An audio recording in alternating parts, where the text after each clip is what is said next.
From Hollywood, it's time now for... Johnny Dollar. Room 1302. This is the desk clerk. I have a call here. Never mind the call. You call the police. You call the what? Call the police and tell them to hurry. There's an attempted suicide up here. Who is this? Shut up and do as I tell you. Now, just a minute. It won't do you any good. It won't do you any good at all. Wait a minute. Police, you, who cares? I'm going to jump anyhow.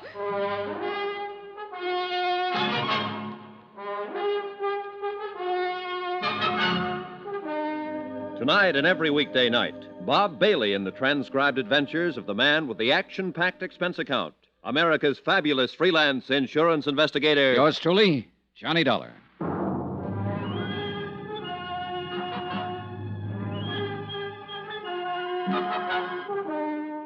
Expense account submitted by Special Investigator Johnny Dollar. Location, Los Angeles, California. To the Eastern Trust Insurance Company Claims Division, Hartford, Connecticut. The following is an accounting of expenditures during my investigation of the Broderick matter. An old man in Hartford died and left $1,500 insurance money to a little girl who had been nice to him one afternoon back in 1943. My job, get the money to her. Even if she might take it and jump off the 13th floor ledge of a building. Don't come any closer. I'll jump. Lorraine. Don't come any closer. It's cold out there. Don't you think you should come inside? I'm going to jump. Stay away now. Don't try to grab me. All right. All right, I'll do anything you say, Lorraine. Okay. What are you doing? Taking off my coat. Standing out there, it must be cold. Here. You take my coat. Don't come close. I'm not. I don't want your coat. All right, Lorraine. I never saw you before in my life. How do you know my name? I've seen you. No, you haven't. I remember people. And watch out. Just going to light a cigarette. I can light a cigarette, can I? Do you want one? No. Can I have one? Suit yourself. Are you a policeman? No. Where did you see me? In a picture. In your high school annual at St. Charles. St. Charles?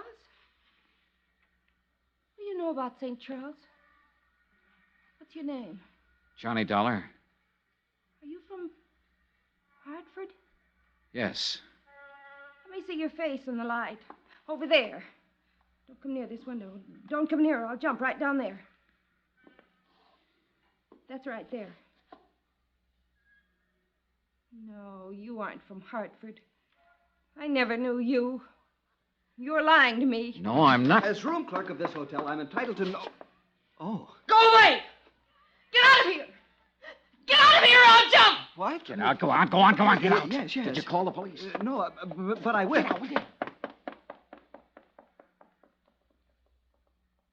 heard you tell him about the police. I don't care. They can't stop me. Nobody can stop me. No, I suppose not, Lorraine. You can jump any time you want to. I can't stop you. I wanted somebody to call the police. I want them all down there. When the crowd's big enough, I'll jump. And I'm not afraid to do it. I'm not afraid. I know that. Lorraine, why don't you come away from the edge? I won't hurt you. Everybody hurts me. You would, too. Why do you want to jump, I Lorraine? have my reasons. Look. There's a couple of people down there who see me. They're looking up here. They'd like to see me jump. Look, they're stopping other people. They'd all like to see me jump. I don't think they'd like to see that at all, Lorraine. Oh, yes, they would. Those people down there would love to see it happen. You'd like it, too. No, I wouldn't. I want you to live, Lorraine. You're afraid, aren't you? Yes, I am. Why? Dying is something all of us face. If you die here tonight, it makes me a little afraid of dying. I don't like to be afraid of anything. Neither do I. You must be afraid of something. I'm not afraid of anything. I've never been afraid of anything. I'm going to jump down there, and that proves I'm not afraid. I don't believe you, Lorraine. I think you were afraid to love Dr. Pollard in Hartford. I think you were afraid to marry William Dameron in New York City. I think you've been afraid of everything and everybody that was good for you for a long, long time. Don't come closer. Would you like to talk to a priest, Lorraine? No. Look, sometimes a priest can help you when you're all mixed. so worried I'm going to jump off here any minute you'd say anything. Or try anything. I don't even know what you're doing here. Why you came here. I told you, Lorraine, I've been looking for you. Tell him to go back! Tell him all to go back or I'll jump! Go back, go back. Go on back, you crazy fools. Get back. It's all right. They aren't coming. I don't want anybody here. A lot more people down there in the street now. Oh, they're getting the big lights up here. Golly. Lorraine, look at me. Look toward me. What? I want to help you, Lorraine. Nobody wants to help me. Nobody's ever wanted to help me. You're wrong. Then why did Mama and Daddy die? Why did they have to die? Why did Uncle Jim die? Why was I left alone? Why didn't I have anybody? You did have somebody. You had Dr. Pollard if you wanted him. You had William Dameron. Did you meet William? Yes, sure, last week. He's still very much in love with you, Lorraine. After I stole money from him and walked out on him? Oh, the money meant nothing to him. He still loves you, Lorraine. He told me so. I don't love him. I never loved him. He thought so. He was just nice. Why did you leave him that way? I'm no good. I never have been. You know. I've never been any good to anybody. You're lying to me about him. Would you like to talk to Dameron? I can get him on the phone. No, I don't want to talk to him or to anybody I know. But after I jump, you can tell him something for me. Sure. Tell him I meant to send the money back to him. I didn't. You can tell him I loved him. He'd feel good if you told him that, I think. All right. Go back! I don't care who you are! Go back or I'll jump right now! Wait! Close that hall door. If you want to see me jump, you'll have to watch from the street, down there with the others. Close it! Was he a policeman? I suppose so. I don't know. He looked foolish. Oh, Lord, he looked foolish. Yeah, well, we all look foolish at one time or another. It passes. Do I look foolish? Yes. Yeah, you look foolish. You're not going through with this. You know that for the first time in my life, I know exactly what I want to do, how I want to do it. I'm going to jump. Somebody's on the roof out here. They have a net. A big net. From what I know about you, I thought you always knew pretty much what you wanted to do in life. Oh, that's funny. Oh, that's very funny. I knew what I wanted in life. I never knew anything. And it's all botched up. Mama and Daddy died. I should have died, too. I should have been with Mama and Daddy when they were killed in the car. Well, it won't be long. I'll be with them. I won't be tired anymore pretty soon. Those men with a net up there. Lorraine, wait. Wait for what? You said you talked to people who've known me, who know what I was and what I am. Well, I didn't turn out the way they wanted me to, did I? I didn't even turn out the way I wanted to be. Look at me. Why should I wait? One man had more faith in you than anybody else. They're trying to lower that He was an net. old man named John Smith. He sold papers back in Hartford. Old John Smith. Lorraine, I think I'd better... you met him one day when you were a little girl. You helped him sell his papers one afternoon. It meant a lot in his life, an awful lot. Do you remember him? No. You were 11 years old. You lived on Cushing Street. Yes. I went downtown after school one day to look in the windows. I had a nickel and I bought a paper from that old man.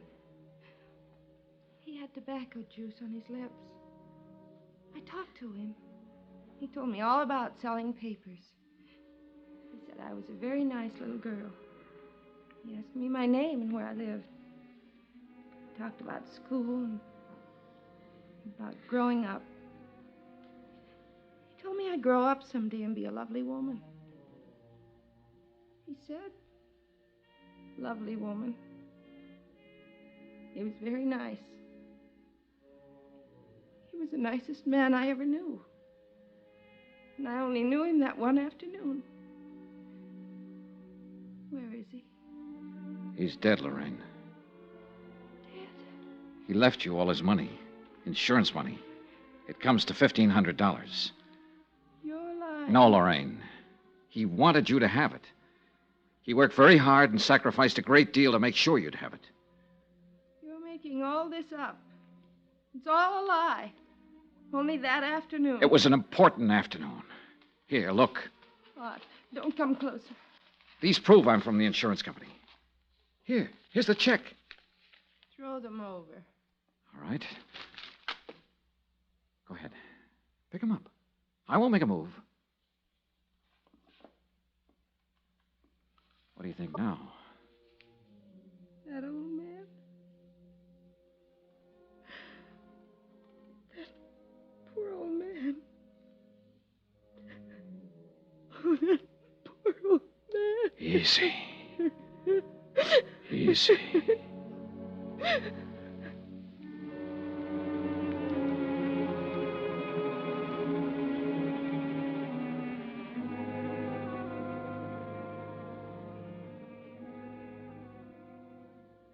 Expense account item 17, $5.50, martinis.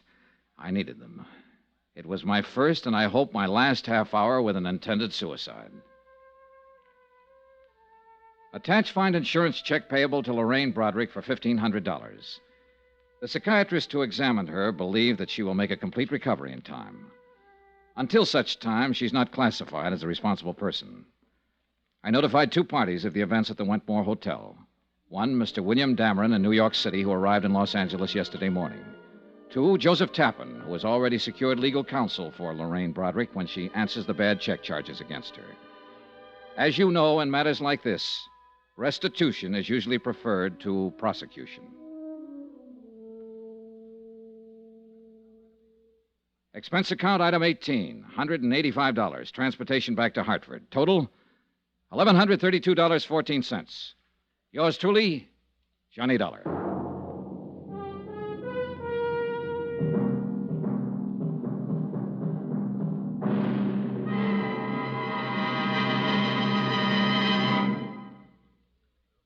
Remember, please, there'll be another intriguing story for you beginning next Monday night. Next week, the Cronin matter.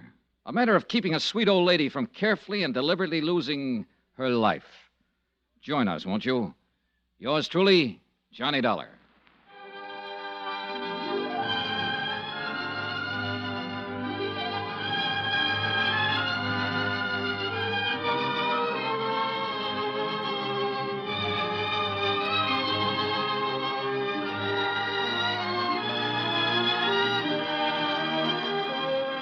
Yours truly, Johnny Dollar, starring Bob Bailey, is transcribed in Hollywood. Written by John Dawson, it is produced and directed by Jack Johnstone. Heard in this week's cast were Eleanor Audley, Barbara Eiler, Virginia Gregg, Carlton Young, Harry Bartell, Herbert Ellis, John Daner, Marvin Miller, Tony Barrett, Frank Gerstle, Chester Stratton, and Lawrence Dobkin. Musical supervision by Amerigo Marino. Be sure to join us on Monday night, same time and station, for another exciting story of yours truly, Johnny Dollar. Roy Rowan speaking.